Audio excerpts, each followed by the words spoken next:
네. 그리고 이현 성도는 예배 끝나고 세례 증서를 받아가실 수 있기를 바랍니다. 오늘 주시는 말씀을 봉독해 올립니다. 오늘은 순서에 맞춰서 고린도후서 11장 12절부터 15절까지 말씀을 보겠습니다. 고린도후서 11장 12절부터 15절까지 말씀을 보겠습니다. 신약성경 제가 가지고 있는 페이지 수로 385페이지에 있습니다. 참고하기를 바랍니다. 제가 읽겠습니다. 고린도후서 11장 12절 말씀부터 보겠습니다. 나는 내가 해온 그대로 앞으로도 하리니 기회를 찾는 자들이 그 자랑하는 일로 우리와 같이 인정받으려 그 기회를 끊으려 함이라. 그런 사람은 거짓 사도요 속이는 일꾼이니 자기를 그리스도의 사도로 가장하는 자들이니라. 이것은 이상한 일이 아니니라. 사단도 자기를 광명한 천사로 가장하나니 그러므로 사단의 일꾼들도 자기를 의의 일꾼으로 가장하는 것이 또한 대단한 일이 아니니라. 그들의 마지막은 그 행위대로 되리라. 아멘. 아멘. 오늘 하늘소망 찬양 한번 드리고 말씀을 나누겠습니다. 여러분 악보 다 봐주셨죠? 함께 좀 어렵지만 여러 사람 불러봤으니까 함께 찬양하겠습니다.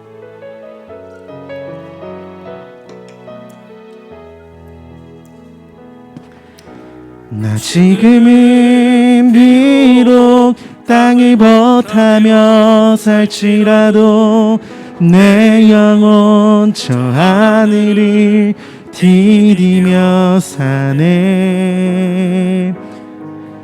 내 주님 계신 눈물 없는 곳 저 하늘에 숨겨둔 내 소망이 있네. 보고픈 얼굴들 그리운 이름들 나만이 생각나. 때론 가슴 터지도록 기다려지는 것. 내 아버지 너른 품 날 맞으시는 저 하늘에 쌓은 내 소망이 있네. 주님 그 나라에 이를 때까지 순례의 걸을 멈추지 않으면 어떤 시련이 와도 나 두렵지 않네. 주와 함께 걷는 이 길에 님 그 나라에 이를 때까지 순례의 걸을 멈추지 않으면 어떤 시련이 와도 나 두렵지 않네. 주와 함께 걷는 이 길에 님 그 나라에 이를 때까지 순례의 걸을 멈추지 않으면 어떤 시련이 와도 나 두렵지 않네. 주와 함께 걷는 이 길에. 아멘. 아멘. 하나님, 하늘 소망을 갖고 달려가는 자들이 우리 세인교회 성도들입니다. 지금은 비록 땅을 버타며 사는 연약함이 있어도 하늘 소망 바라보며 달려가는 우리들이 되게 해 주시기를 원하옵고, 그날에 이르면 주님이 우리를 안아주실 줄로 확신하며 함께 잘 달려가는 우리 교우들이 되게 하여 주옵소서. 이 시간 말씀을 함께 나누겠습니다. 말씀 속에 은혜가 임하는 귀한 시간이 되도록 인도하여 주시옵소서. 감사드리며 예수 그리스도의 이름으로 기도하옵나이다. 아멘. 오늘 주보에 있는 설교 제목이 좀 일찍 프린트되는 바람에 제가 정리를 못했는데 오늘 설교 제목이 좀 다릅니다. 주보에 영적 자존감 지수가 얼마입니까? 이렇게 되어 있는데 설교 제목 자막으로 한번 보죠. 신학적 철학이 있습니까? 좀 어려운 제목을 갖고 여러분과 함께 말씀의 은혜를 나누겠습니다. 한번 인사합시다. 말씀에 기대를 거십시다. 한번 인사합시다. 말씀에 기대를 거십시다.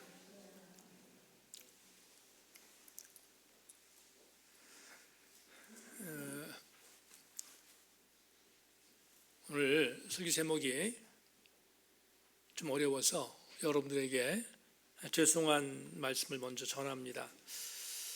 제가 사실은 영적 자존감 지수 얼마입니까와 신학적 철학이 있습니까? 이 제목까지 고민을 했습니다. 고민을 하다가 오늘 여러분들이 지금 주보에 있는 제목이 아니라 신학적 철학이 있습니까? 이게 어려운 제목이긴 하지만 이 제목이 더 적절할 것 같아서 제가 선정을 했습니다. 여러분들 이해해 주기를 바라고요.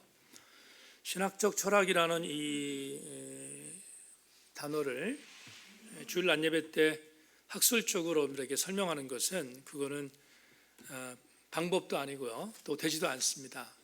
그래서 논외로 하고요. 이 신학적 철학이 도대체 무슨 의미가 있는가를 오늘 우리들의 설교의 언어로 제가 오늘 설교할 내용의 언어로 좀 쉽게 바꾸면 좋겠다 생각을 했는데 이렇게 바꿨으면 좋겠습니다. 신학적 철학이란 그리스도 예수의 신앙으로 올바로 갖고 있는 고집이다. 이렇게 해석을 할게요.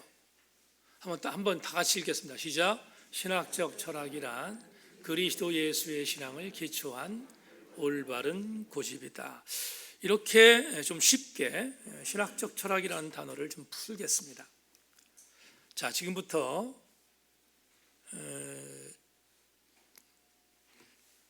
저 드리는 메시지에 대한 부분을 좀 더 집중해서 귀를 기울여 주시기를 부탁합니다. 제가 일주일에 2권 정도 책을 읽는데 이 주 초반에 읽었던 책이 그리스도교를 다짐했다라는 그런 책을 읽었는데 지금 맥길 신학교에 더글라스 존 하워드라는 교수님이 은퇴했습니다. 근데 이분이 쓴 책인데 굉장히 좀 무거웠어요. 이 책 자체가 좀 무거운 책이라서 두렵긴 했습니다. 그래도 주는 의미가 있을 것 같아서 주 초반에 이 책을 읽었는데 아니나 다를까 저희 굉장히 큰 충격을 주었고요. 충격만 준 게 아니라 희망도 줬습니다. 그래서 여러분에게 이 책의 전반부에 있는 이 하워드의 어떤 의견을 여러분들에게 잠깐 소개를 하고 오늘 설교의 본문으로 들어갈까 합니다. 여러분, 우리는 전 세계적으로 지금 교회 위기라는 말을 우리나라뿐만 아니라 전 세계적으로 쓰고 있습니다. 영국은 이미 그 교회의 문을 닫은 상태라고 봐도 괜찮습니다. 물론 한국에서 파송되어 있는 선교사들이 다시 그 영국 교회를 회복시키긴 하지만 역부족인 것 같고요. 한국에서 파송된 선교사님들이나 아니면 이민가 목사님들의 교회들이 다시 살아나고 있는 것 말고는 영국 교회는 거의 쇠퇴했다. 왜냐하면 영국 교회 국교회인 앵글리칸 처치가 이미 어떤 영향력을 잃어버렸기 때문에 그렇습니다. 미국도 마찬가지고요. 전 세계적으로 보면 제3국가 아프리카를 제외한 모든 나라에서 기독교가 쇠퇴하고 있는 것이 사실입니다. 지성인들이 교회를 떠나고 등지고 그래서 많은 어떤 생각 있는 사람들이 아파하고 그리고 애달퍼하고 걱정하고 있습니다. 그런데 이 더글라스 존 하워드가 그리스도교 다시 묻다라는 책에서 엄청난 발언을 해요. 저도 굉장히 충격받았는데 충격이자 희망이었어요. 뭐라고 말하는가 하면 한 문장으로 이렇게 말합니다. 이렇게 교회가 무너지고 교회가 나름대로 쇠퇴하고 교회 문을 닫고 있는 이런 전 세계적인 경향이 뭐냐? 정상으로 돌아가고 있다는 거예요. 뭐라 그럴까요? 오싹해지는 그런 충격이었어요. 이게 정상이라니 말이 되나? 교회가 문을 닫고 있는데 이게 정상인가? 근데 이 하워드 교수의 지론이 이렇습니다. 여러분, 우리가 세계사를 보더라도 아시는 게 뭐냐면 313년에 콘스탄티우스라는 로마의 황제가 기독교를 공인해요. 그동안에 지하에 있었던 교회들을 지상으로 올라오도록 공인하거든요.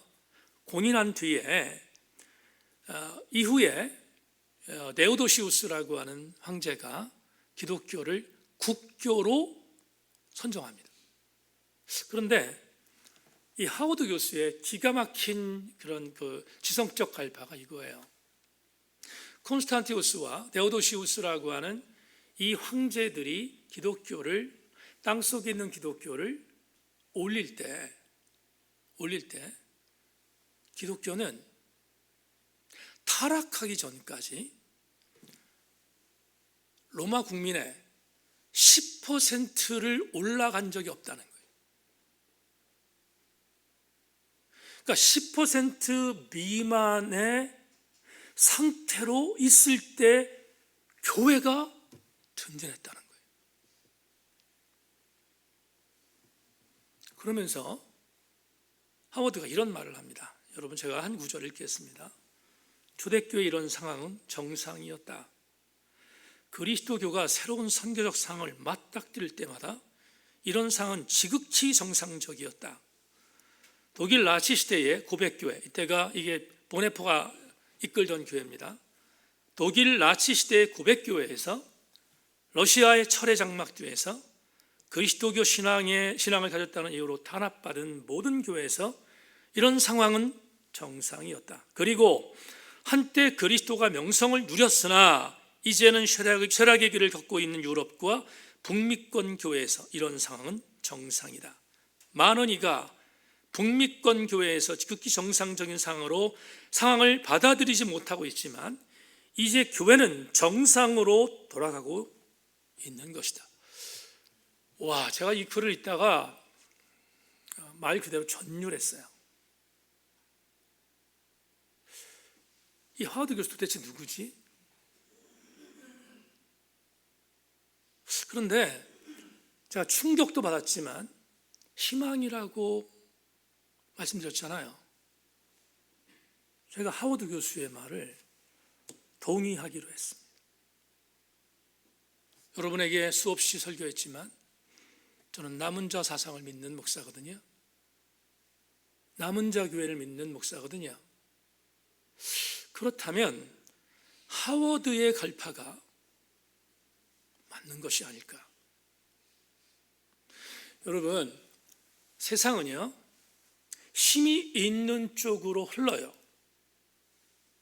힘이 있는 쪽으로 흘러요. 그거는 세속의 이치예요. 변하지 않는 역사가 진행된 이후 힘이 있는 쪽으로 흘러가는 것은 그건 너무나 당연한 일입니다. 그런데 그때마다 힘이 있는 쪽이 아닌 반대쪽에 있을 때 그 사람들을 정의하면 둘 중에 하나입니다. 바보 천치든 아니면 철학이 분명하든 둘 중에 하나예요. 어떤 사람에게는 힘이 있는 쪽이 아닌 반대쪽에 있는 사람을 바보라고 정의할 수 있겠지만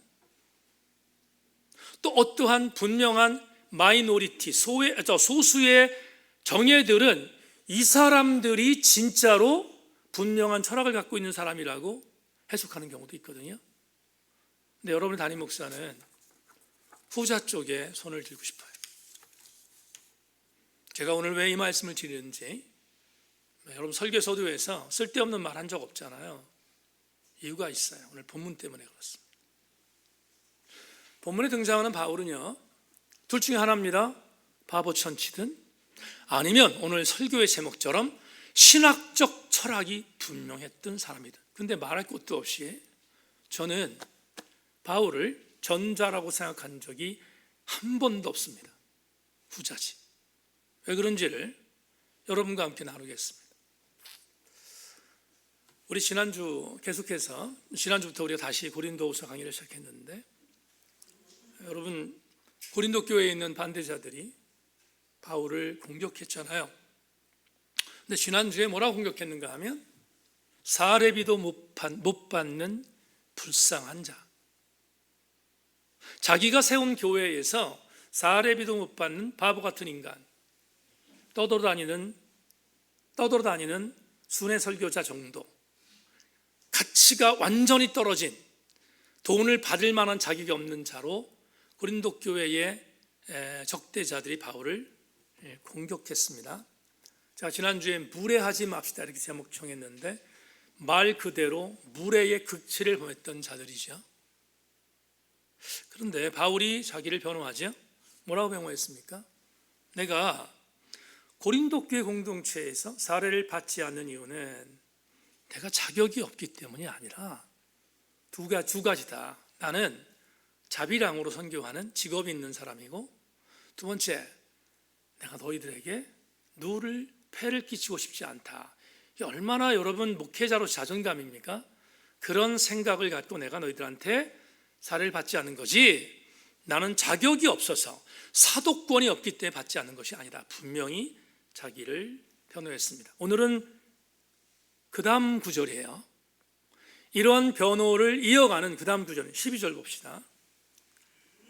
이렇게 말하죠. 나는 내가 해온 그대로 앞으로 하리니 기회를 찾는 자들이 그 자랑하는 일로 우리와 같이 인정받으려는 그 기회를 끊으려 함이라. 개역개정판이 구어체라서 이해하기 좀 쉽지 않아요. 요즘 피터슨의 메시지로 읽겠습니다. 해석하면 확 들어옵니다.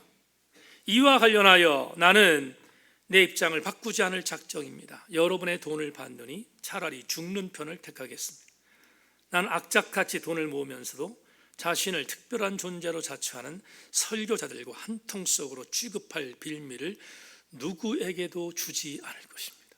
바울이 정말 결심했죠. 이렇게 단호한 결심과 적대자를 향하여 공격했던 사도 바울은 이어지는 13절부터 15절 오늘 마지막 절까지 이렇게 말합니다. 들어보세요. 그런 사람은 거짓 사도요 속이는 일꾼이요 자기를 그리스도의 사도로 가장한 자들이니라.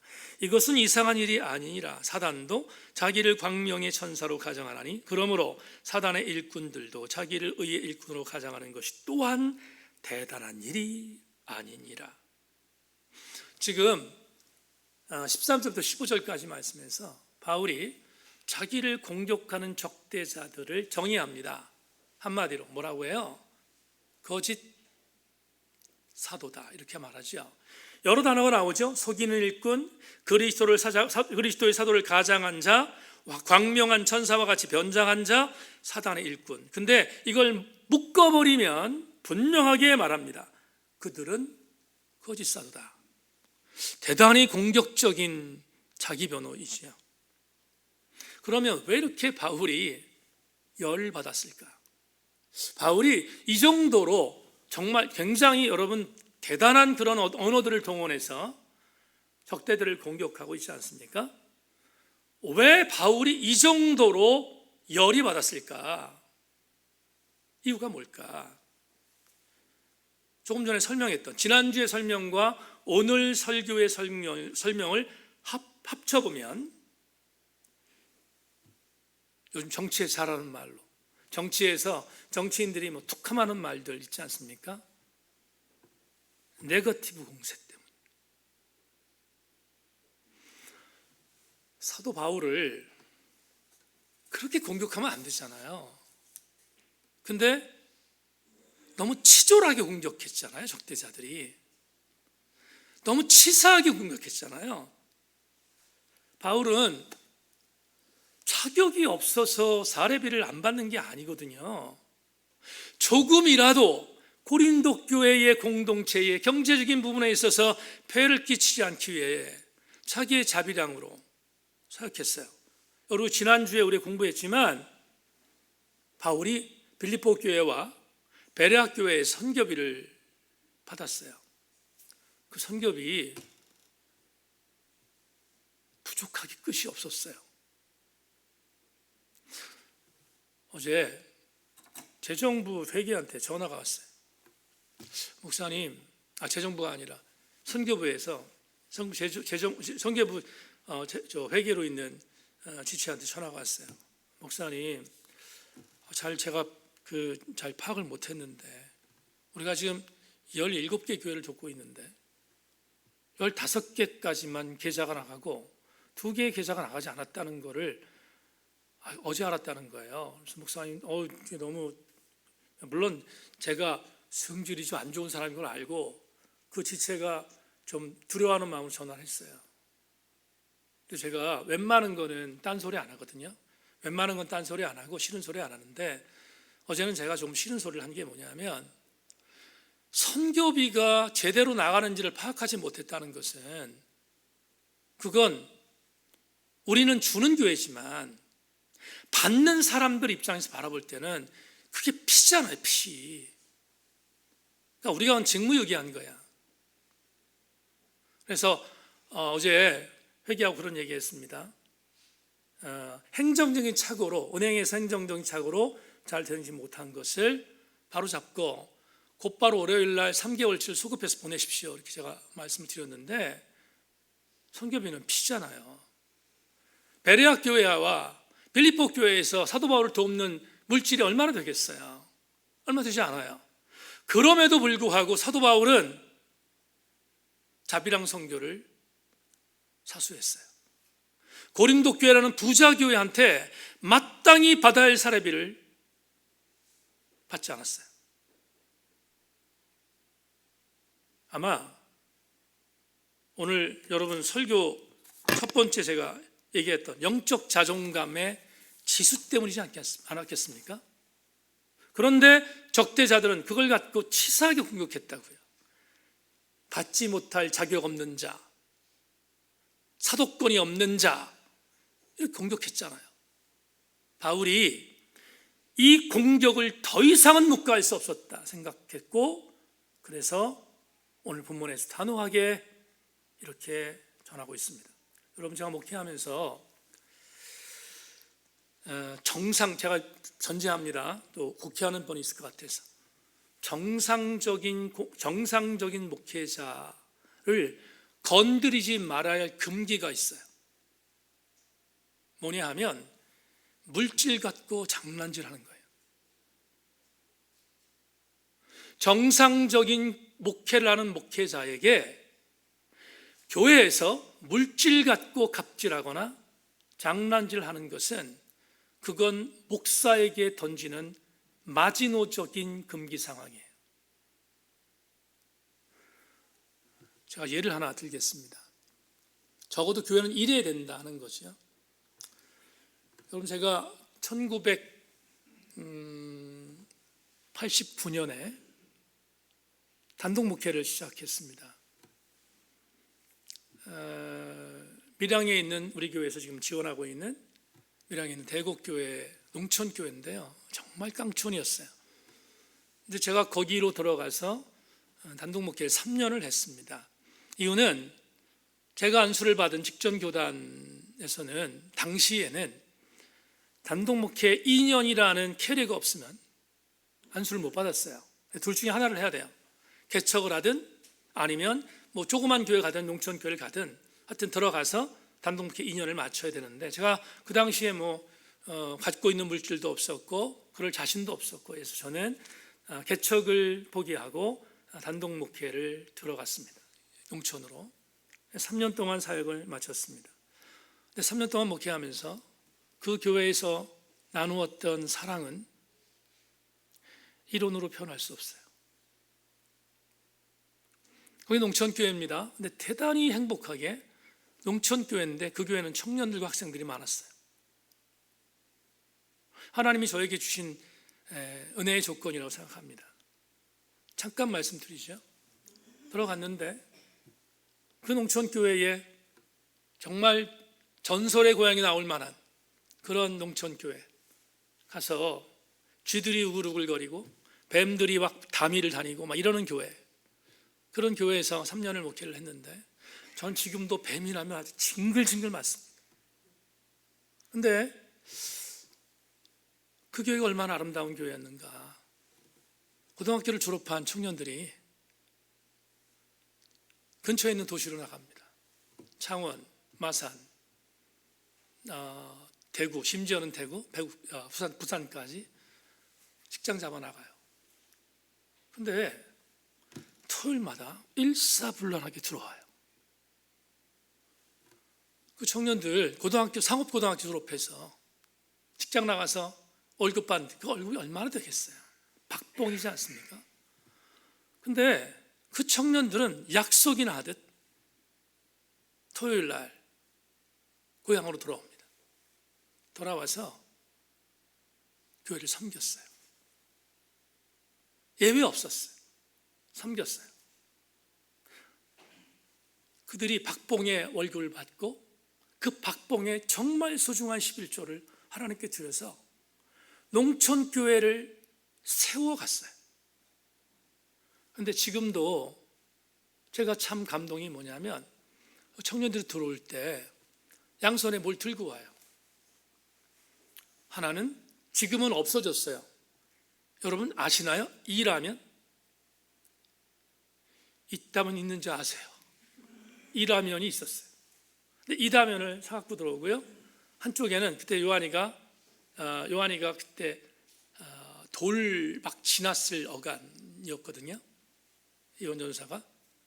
그러니까 요한 전사가 이제 어린 아주 갓난아기가 요한 전사를 주기 위한 과자하고 드로프스 사탕을 한쪽 손에 들고 옵니다. 그러면 항상 교회부터 들려요. 집으로 안 들어가고 교회부터 들려서 요한이 드로프스 주고 과자를 주고. 지금 우리 이원 전사가 그때 감사를 잘 모를 거야. 아마. 그런데 제가 지금 말씀드리는 건 뭐냐, 이 라면 얘기하려고 해요. 이 라면을 갖고 들어온 이유가 있어요.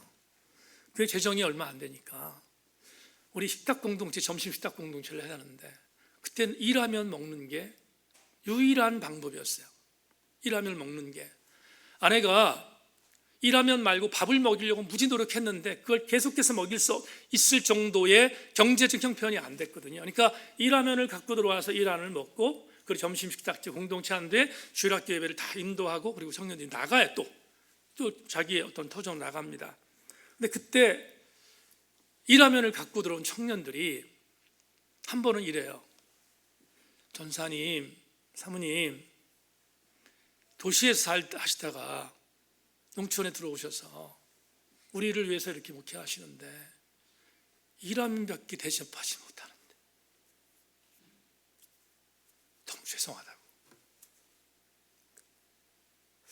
근데 또 아내는 그 얘기를 듣고 뭔가를 만들어서 밥을 지어줬으면 좋겠는데 그게 한 달에 한 번씩 매번 할 수 있는 여건이 안 되니까 너무 또 미안한 거야. 아내는 청년들한테 미안하고 청년들은 전사 부부한테 미안하고. 근데 제가 작업을 받던 작업이 7만 원이었는데 여러분 재정을 맡았던 여자 청년이 있어요. 그 여자 청년이 매달 사례비를 7만 원을 담긴 봉투를 갖고 옵니다. 그러면 고개를 숙이고 들어와요. 고개를 숙이고 들어와서 이렇게 말합니다. 우리도 전사님보다 월급을 많이 받는데 이 7만 원을 드리는 게 너무 죄송하다는 거예요. 너무 죄송하다는 거예요.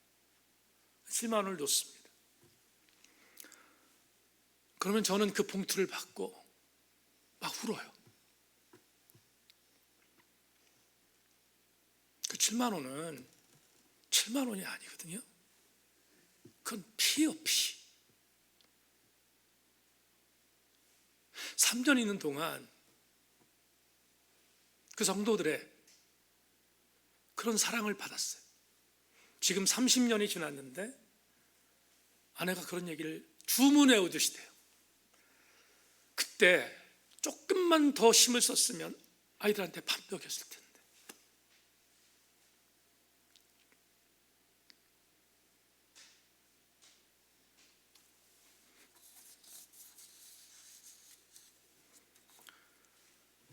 아주 옛날 얘기를 꺼내는 이유는 교회 공동체는 주의 종에 대한 대우를 물질로 재단하면 안 돼요. 주의 종은 가장 위대한 사례비는 물질이 아니라 자존감이거든요. 바울이 왜 이렇게 화가 났을까? 진정성을 인정해 주지 않았기 때문이에요. 자존감을 뭉개뜨렸기 때문이에요. 제가 이 당시입니다. 전사 시절 때 성경을 묵상하는데 전도서 말씀을 읽게 되었어요. 전도서 5장 10절에 그 말씀이 크게 보였어요. 그날 여러분 보시는 저 구절인데 읽어드리겠습니다. 은을 사랑하는 자는 은으로 만족하지 못하고 풍요를 사랑하는 자는 소득으로 만족하지 아니하나니 이것이 헛되도다. 이걸 전도사 시절 때 대국교회에서 목회할 때 제가 읽게 됐는데 이게 저한테 비수로 왔어요. 비수로 왔어요. 그리고 결심한 게 있습니다. 은퇴하는 날까지 물질 때문에 비굴해지지 말자.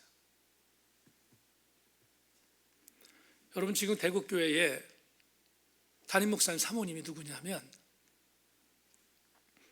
저한테 7만 원 갖고 와서 머리 숙였던 그 자매예요. 31년 동안 1년을 제외하고 30년 동안 그 교회에 단 한 번의 선교비를 끊은 적이 없어요. 사랑을 갚아야지. 그리고 은퇴해서 저에게 누군가 물을 거예요. 목사님은 제일 기억에 남는 교회가 어디냐고. 제천 세인교회. 그럼 얼마나 좋겠어요. 근데 저는 1초도 주저하지 않고 대국교회라고 말할 것입니다. 사랑하는 교회 여러분, 목사는 신학적 철학이 있습니다.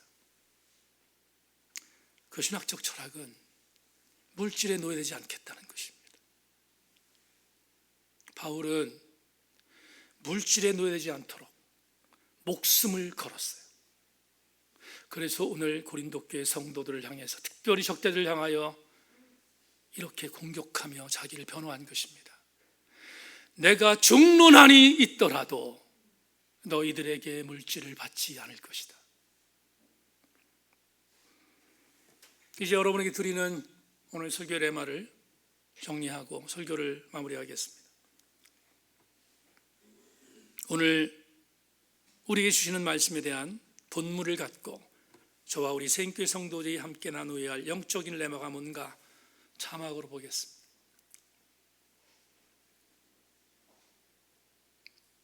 오늘 저와 여러분들이 함께 받아야 할 영적인 감동은 당신은 바울이 사수했던 신학적 철학을 갖고 있는지를 답해야 합니다.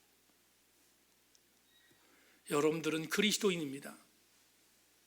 여러분들 모두는 신학적 철학이 있음을 점검해 봐야 합니다. 이 신학적 철학은 고집이라 했습니다. 그런데 쓸데없는 세속적 고집이 아닙니다. 이 고집은 주께서 나를 위하여 행하셨던 그 행함의 방향성에서 물러서지 않겠다는 영적 고집입니다.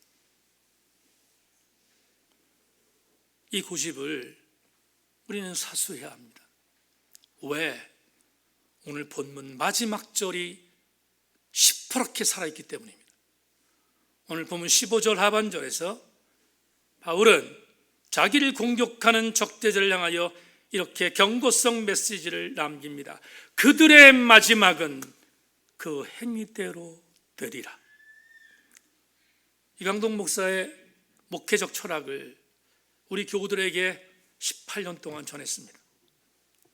하나님 앞에서 계산하지 않는 자는 하나님도 그날에 계산하지 않을 것이지만, 하나님 앞에 계산하는 삶을 살았던 사람은 하나님도 그날에 계산할 것이다. 제가 갖고 있는 목회적 철학입니다. 사랑하는 교우 여러분, 우리 교우들에게 이렇게 권유합니다. 마지막 날 주께서 행한 대로 갚아주시는 하나님 것을 믿는다면 우린 절대로 영적인 고집에서 물러나지 말아야 되지 않겠습니까? 바울은 오늘 본인의 적재자들을 향해서 물질로 자기를 재단하지 말라고, 물질로 나에게 갑질하지 말라고 경고하고 있지 않습니까? 성경용 내용 하나 얘기하고 설교를 마무리하겠습니다. 누가복음 12장 13절을 읽어드리겠습니다. 무리 중에 한 사람이 이르되 선생님, 내 형을 명하여 유산을 나와 나누게 하소서 하니, 무리 중에 한 사람이 이르되 선생님, 내 형을 명하여 유산을 나와 나누게 하소서. 예수께서 하나님 나라의 백성들에게 하나님 나라의 비밀을 알려주고 가르치는 어느 날 한 명의 그 하나님 말씀을 듣고 있었던 한 명의 사람이 주께 왔습니다. 그 주님께 이렇게 말합니다. 주님, 따르고 싶은데 한 가지 부탁이 있습니다. 내 형이 3분의 2의 재산을 갖고 나에게 3분의 1만 주었습니다. 율법으로 정당한 것이었습니다. 그런데 불만이었습니다. 반반 나누고 싶었기 때문입니다. 그래서 주님께 부탁합니다. 주님, 3분의 1을 가진 형에게 3분의 2에서 반을 떼서 나에게 달라고 좀 가르쳐 주십시오. 그렇게 요청하지요. 그러자 주님이 다른 때와는 달리 대단히 격정적인 어조로 이 사람을 야단칩니다. 어떻게 야단치는가? 이어진 누가복음 12장 14절 15절에 이렇게 말합니다. 이르시되 이 사람아, 누가 나를 너희의 재판장이나 물건 나누는 자로 세우느냐 하시고, 그들에게 이르시되 삼가 모든 탐심을 물리치라. 사람의 생명이 그 수위에 넉넉한 데 있지 아니하리라. 다 같이 아멘. 사랑하는 교우 여러분, 물질 때문에 넘어지지 말아야 되며, 물질이 있다고 물질 갖고 갑질하지 말아야 합니다. 왜냐하면 주님이 가장 경계하신 하나님의 카운트파트가 만몬이었기 때문입니다. 우리는 물질에 놀아나서는 안 돼요. 물질로 인하여 좌우돼서는 안 됩니다. 그게 신학적 철학입니다. 말씀 맺겠습니다. 나태주라는 시인이 있는데요, 제 책에도 이분의 시를 인용한 것을 제가 기억하는데, 이 나태주 시인이 쓴 아름다운 시 하나 소개하겠습니다. 제목, 사랑의 답함. 예쁘지 않은 것을 예쁘게 부어주는 것이 사랑이다. 좋지 않은 것을 좋게 생각해 주는 것이 사랑이다. 싫은 것도 잘 참아주면서 처음만 그런 것이 아니라 나중까지, 아주 나중까지 그렇게 사랑하는 것이 사랑이다. 여러분, 시인은 천재들이라고 생각해요. 저는 시인에게는 천재적 철학이 있습니다. 근데 이 시를 소개하는 이유가 뭐냐 하면, 시인도 분명한 철학을 갖고 사는데 그리스도인들이 철학 없어서 되겠습니까? 근데 우리 그리스도인들은 철학을 갖는 자들이 아니라 신학적 철학이 있는 자들이에요. 신학적 철학, 예수 그리스도의 신앙으로 무장한 올바른 고집입니다. 물러서지 않기를 바라고 이 신앙인의 안에서 잘 달려가는 우리가 되었으면 좋겠습니다. 팀 켈러 목사가 그래서 이렇게 말했던 것 같습니다. 어떤 문화든 하나님을 몰아내듯이 하면 사람에 따라 섹스와 돈과 정치가 그 반 빈자리를 채우게 된다. 그리스도를 쫓아내지 마십시다. 그리스도를 가슴에 담으십시다. 그래야 우린 동해에 휘둘리지 않습니다. 우리 생교회 성도들이여, 신학적 철학을 굳건히 붙잡고 잘 달려가는 우리 교우들이 다 되기를 주님의 이름으로 권면합니다. 우리 말씀 나눴는데 찬양 한번 하시요. 359장.